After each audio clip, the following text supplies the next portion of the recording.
How many of you have ever experienced a long distance relationship?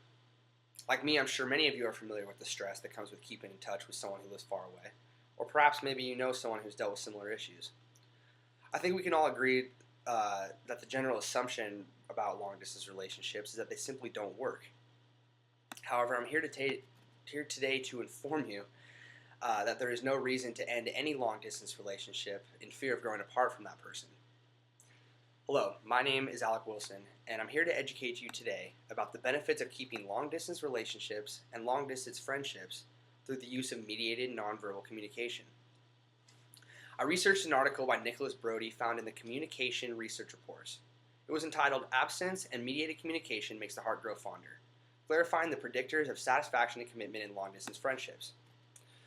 Through applicable personal experience and the article's research findings, frequent use of mediated communication had a stronger effect on both satisfaction and commitment while also increasing idealization towards your partner.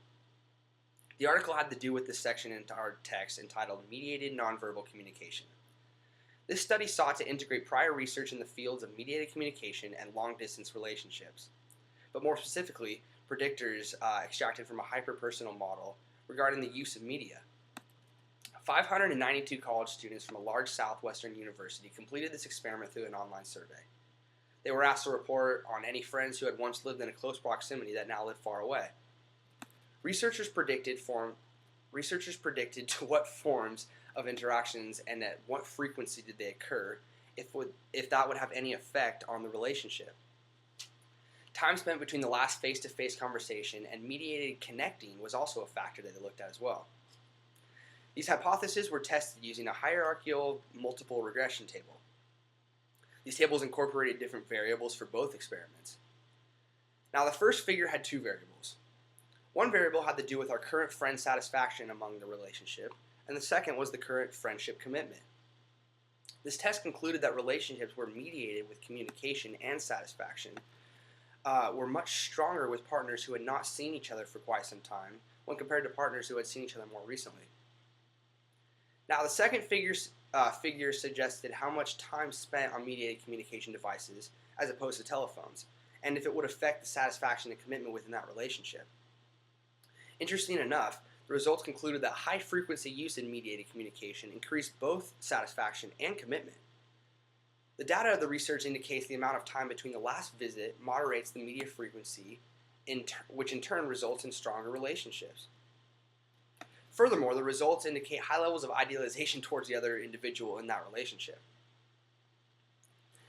I believe this entire concept is applicable to every single individual in today's society. I speak for myself when I say that I had, to begin a long-distance relationship, I had to figure out how to stay in contact. I can say first-handed that this was tough at sometimes because I wasn't able to see my girlfriend for periods of long time.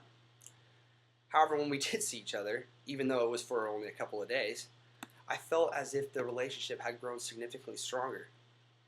The data helped me realize that people shouldn't be afraid of long-distance relationships, especially in the world that we live in today. Facebook, Instagram, Twitter, Snapchat, all play a crucial part in presenting opportunities to explore and strengthen our interpersonal relationships. The article shows as valid proof that frequent mediated communication amongst people in long-distance relationship enhances satisfaction and commitment. Granted, there are certain variables that have to be taken in consideration, such as how strong the relationship is prior to the separation, and the various frequencies to which you are using mediated communicated devices. But just by talking to you guys all about the topic, further expanded my insight in regards to mediated communication, and hopefully it did yours as well. Don't be afraid to explore our new generation of relationships. You very well might discover that there are those kinds of relationships are in fact the strongest, and quite possibly could last a lifetime. Thank you very much.